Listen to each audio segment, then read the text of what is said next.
Alright everybody, what's going on? It's Thundershot, and you read the title correctly. There's a lot of crazy stuff going on with Dragon Ball Super news. Now, me myself, I was a big DBZ guy before. I've been doing Dokkan Battle and stuff like that, but as far as Super goes, I've been really lackluster on Super content. I want to apologize for that. It took me a very long time to start watching Super. I have now. I've seen the entire Battle of Gods arc. I think I'm going to skip the Resurrection arc for now, come back to it later, catch up to the current new arc that we're coming on to, the Champa, the tournament arc, and read the manga to catch up with that. However, I want to say Dragon Ball Super is going to be working its way into my channel, and I'm sorry it took me this long to actually get on the ball with it. If you excuse me, I have the hiccups right now, so please forgive me if I hiccup in the middle of a sentence or something like that. But we have some huge news. You guys didn't read the title wrong. Super Saiyan White is a thing that's been thrown around. Talks of a new villain, all in an interview done by Akira Toriyama that was a little bit of an extra put up on the V-Jump site that didn't come out in the latest issue of V-Jump magazine, something to do with Dragon Ball Super Volume 1. There was an entire interview done with Akira Toriyama and Toyotaro. I hope I'm saying that correctly. Toyotaro essentially makes the manga while being overseen by Akira Toriyama. So they did an entire interview that didn't make it in any magazine for whatever reason, any V-Jump magazine for whatever reason, but it is an extra that they posted to their website. Now, of course, this interview was found out, or at least leaked on Twitter, whatever. We found out about it on Twitter about 10 hours ago from the time of recording it. So it would have been yesterday. It would have been late last night for you guys who were seeing this, if you're seeing this on the day that I released this video. And there's a lot of interesting questions that come up. Luckily, there's a very swell fellow out there by the name of Todd Blankenship on Twitter who was able to find this interview and not only find it, but begin translating it from Japanese to English. Now, he's got a rough translation at this point, so if some of the speech sounds weird, it's a rough translation from Japanese to English. If some of the wording is weird, don't take everything 100% because the wording might be weird, the wording might be just a little off. This is his rough draft of a translation from Japanese to English, but this is a direct interview with Akira Toriyama and Toyotaro, who is, like I said, the new manga. He essentially just makes the manga, draws the manga, things like that, while being overseen by Toriyama for Dragon Ball Super. And there's a lot of stuff, and I'm going to get to everything with the new Dragon Ball Super. So I'm going to leave a direct link to the interview on Twitter. I'm not just going to post it here. If you want to see it, go check out his Twitter. I'm going to leave a direct link to the actual tweet containing the images that you need to see. Okay, so be sure to go down and check the interview for yourself because I'm not going to be reading through the whole thing. I'm going to be skimming through the beginning because the beginning, I'll just go ahead and tell you here, they talk a lot about animation styles and how drawing is, and I kind of want to get to the meaty part of the future plot of Dragon Ball Super and the speculation of Super Saiyan White that everybody's been talking about probably already before I even got my video up. Because I save mine for later in the day when everybody's home from school and work. Anyways, so in the beginning of the interview, you can go read it for yourself. Again, link in the description down below. They talk about how Toyotaro has a tough time copying Toriyama's style because Toriyama's style is so unique, and everybody has a tough time copying his manga style for whatever reason. But Toyotaro gets really close, and they're complimenting each other back and forth pretty much. Then we get to the question from the interviewer. Speaking of the manga, I want to ask you two about how you put the manga together. I hear Toriyama checks in on the storyboards for each chapter. And that is correct. So Toriyama is actually checking up each individual chapter, making sure the story is correct and good to go. Toyotaro says, since chapter 1, I've used Toriyama Sensei's plot as a basis, but I have been allowed to expand on it, and Toriyama says it's better that way. So Toyotaro has a decent amount of influence. He takes Toriyama's base idea and he builds on it on his own, all while Toriyama himself is overseeing it, making sure everything's going smoothly. And that's a really good formula, and in case you're wondering, that's probably why Super got really good recently. Because when you've got the base of Toriyama and then somebody else there to help him, but never to go away from the direction Toriyama wants, that's a really good sign, and that's probably why the manga and anime have been pretty stellar once they got anime after they got out of the Resurrection F arc, but manga pretty much the whole way through has been pretty sweet. Okay, so to move on from that last question, they kind of go over a little bit more of the animation style, and basically in the same way that before people were trying to copy Akira Toriyama's manga style and kind of modify it to their own, now people are copying Toyotaro's manga style because it's a little bit different than Akira's, and they're using him as a reference. So pretty much Toyotaro is a really good manga like drawer, and I don't know what you call artist, just manga artist, I guess, in general. He's really good at that because there are already a lot of people using his manga as a reference in Dragon Ball Super, which is pretty sweet. To move on from that, the interviewer asked the questions, Toyotaro Sensei, do you have any questions about the manga for Toriyama? So Toyotaro gets to ask Toriyama in the interview what he thinks is going to happen next. So he just gets to ask him about Super and what's up and coming, or maybe anything from the past. And Toyotaro says, my question is so trivial, I'm kind of ashamed. But why does Super Saiyan Blue have blue hair, despite the name obviously being Super Saiyan Blue? Why did you give Super Saiyan Blue blue hair? And Toriyama replies, in Battle of Gods it was red, so I figured for revival of F, I should go with blue. And that's all. And then the room kind of laughed because just blue was the opposite of red, so that's what he decided to go with for Resurrection F. Then he said, well, actually, I was thinking about having the hair be white. And this is where a lot of YouTubers and a lot of people are going to tell you he was thinking about having the hair be white, but he decided against it. Super Saiyan White's not a thing. I'm going to get to the end of this. I'm going to elaborate. So to continue on with his answer, he was thinking about having it be white, but then it would color clash with the next enemy, ... the next enemy in Dragon Ball Super, obviously. So I figured I should save it for another occasion. And then he laughs. And this is the part that's going to cause a lot of controversy around Super Saiyan White, is no, he hasn't confirmed or said anything about Super Saiyan White happening in the future. However, he has said it was an idea he had before, and it's an idea that he, quote, decided to save for another occasion. Now, granted, this is still a rough Japanese translation. We don't know 100% what exactly he means by this. I mean, that could mean anything at this point. That could mean anything. Basically, the point that I wanted to get across with this video is do not rule Super Saiyan White out, because we have it pretty much in black and white here. Do not rule it out, because that certainly did not happen. He did not rule it out. Do not say it's confirmed, because it certainly is not confirmed, but it is there. And I know what you're thinking, Thundershot. It could just... Super Saiyan White could have been there the whole time. That doesn't really matter. But the idea is that Toriyama himself brought it up and did not kill the idea instantly. He didn't say, I'm never doing Super Saiyan White. He didn't say Super Saiyan White isn't a thing, and he himself brought it up. So it's not a thing, but it's not a thing. So I want you to consider that and the possibility of Super Saiyan White being a thing, because he did say he thought about saving it for another occasion. He laughs after this. It could have been a joke. I feel like half joke, half serious. It's tough to call, but you guys needed to know about this, so I brought it up. The other really heavy part of that question is he says the Super Saiyan White is going to clash styles with the next enemy. Now, I personally am hoping for some new badass enemy. He doesn't have to have white hair necessarily. Maybe he's just all white and the white hair would mesh with him. For example, if he made Goku have white hair in the Resurrection F arc, even the white hair would have clashed with Frieza's first final form, with Frieza's fourth form. Before he goes golden, white hair would have clashed with that because Frieza's white. So I don't know if he's going to have a white body and be a brand new character.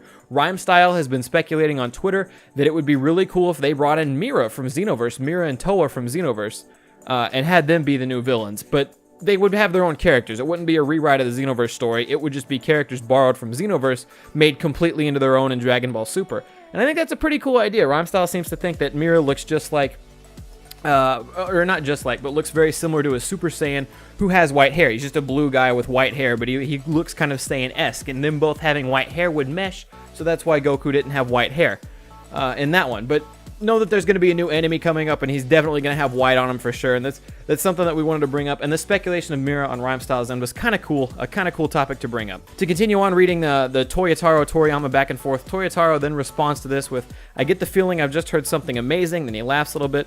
Lord Beerus and Whis turn up in Dragon Ball Super and have become unsurpassable. Had become an unsurpassable wall for Goku and the gang. What did the two of them mean to you? And in response to that, Toriyama says, well, first off, right now I don't have any plans for Goku and Vegeta to surpass Beerus and Whis, which means it's kind of rough because Goku and Vegeta are already kind of close. Whis has already said Goku and Vegeta together could probably beat Beerus if they really worked at it, right?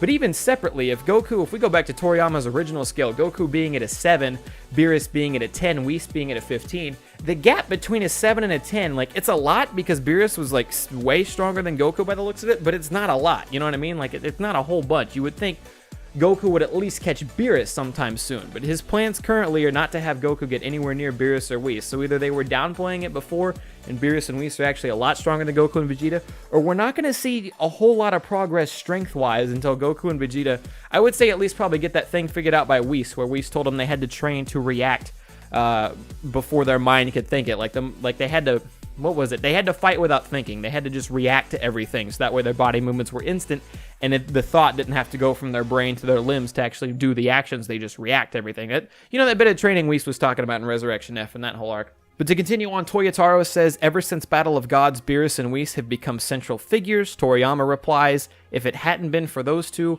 making more story after that would have been a nightmare. There wouldn't have been anything to expand upon, so he just had to start from anew, essentially, after Beerus and Whis if they weren't around anymore. So then he says, that's why I'm so glad to have them around, and their voices are really good too. The voice actors are so talented. Toyotaro says Beerus is voiced by Koichi Yamadera. I probably fucked that up. And Whis is voiced by Masakazu Morita? I don't know. I'm really bad at that. I'm sorry. But to continue on with the interview, the interviewer asks, I hear that early drafts of the script for Battle of Gods, I hear that in the early drafts of scripts for Battle of the Gods, Beerus was a more stereotypical god of destruction, extremely evil and frightening as a character. Toriyama says, yeah, in the early version he did all kinds of bad stuff. Toyotaro says, but ultimately he changed into being someone who was still scary, but not actually hateful necessarily. More in keeping with the spirit of Dragon Ball, one might say. Toriyama says, yeah, thanks to those two to help expand the world out to include other universes, I'm really grateful to the screenwriter who came up with the whole God of Destruction idea. So it wasn't necessarily Toriyama's idea for there to be multiple universes, but he's happy that it happened. He was happy to incorporate it in, and he really likes the idea of Beerus being a God of Destruction who's going to hang around for a while. Get used to Beerus and Whis, because it doesn't look like they're necessarily going anywhere anytime soon. It looks like they're going to be a main part of Super, probably until Super ends. Right now, we're only guaranteed this next arc of Dragon Ball Super. By the way that this interview is kind of going, and by the way that Super is being so well received now, I feel like, plus they're making a crap load of money off Super over in Japan, I feel like Super will probably get extended past this next arc, but it's way too early to be jumping to conclusions. I was just throwing that out there. To continue on, the interviewer asks, could you talk just a bit about where the plot is going in the future? Toyotaro says, I've read the plot for the new story and I'm really happy. A certain future-related character is going to be involved. I'm a huge fan. Toriyama says, that's a pretty popular character. Hopefully the kids will be happy. Now, this is really weird because it's roughly translated in Japanese, but what does a future-related character mean?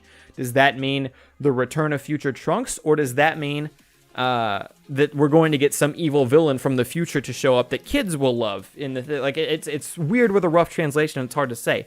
Again, kind of tying in with the Mira and Toa thing from Xenoverse, they were time travelers that fucked with stuff, so that would kind of make sense in this. I could see where Rhyme Style was getting the ideas now that I'm kind of putting the pieces of the puzzle together, if that were to be the case. But it's hard to say for sure, because it just says a future-related character is going to be involved. I'm a huge fan, kind of implying that he could have been a fan of this character before if it was like a future Trunks, for example, or he is a fan of the character's current idea or design that he's got to see already from Toriyama. Toriyama says that's a pretty popular character. Hopefully the kids will be happy. Meaning, does he mean that is a pretty popular character from before? Is that a pretty popular character from somewhere else? It's hard to say. Or is that going to be a new character that he knows is going to be popular? It's hard to say with a rough translation. That's why this part's so hard, but it's also so important that we know this because it could be so many cool things. To move on to the interviewer's next question, speaking of children, I'm sure when Toyotaro Sensei was a child, he avidly read Toriyama Sensei's manga right as it came out. Is any part in particular a favorite of yours? Toyotaro says, I really like the very start of the Majin Buu arc when Gohan is attending high school. I guess it was because it was so laid back. Toriyama says, yeah, I really like that part too. Toyotaro says, had you already come up with the Majin Buu, or with the idea of Majin Buu when you were drawing that part? Toriyama says, nope, and then he laughs. I'm pretty sure I just kept drawing without a clue Majin Buu was going to turn up. I enjoyed working on that part, but eventually I figured it was time for them to fight a new villain. They talk about fighting a new villain and doing that sort of thing, but pretty much it's just kind of funny because Toriyama, when Gohan was in high school right before Majin Buu showed up, Toriyama had no idea he was going to end up drawing Majin Buu. He hadn't made the character yet, so it's just kind of funny at that point. And then one of the last parts of the interview we're getting to here is they actually bring back up this point that's always been kind of heavily debated back and forth. It says at and at that time, Son Gohan was turning into the main character, wasn't he? The interviewer asked this question. And we've always kind of tried to elaborate on why Toriyama decided to pull Gohan exactly as the character, and he kind of answers it a little bit here. So Toriyama says, yeah, I figured Goku was getting old and it was time to switch over to the next generation.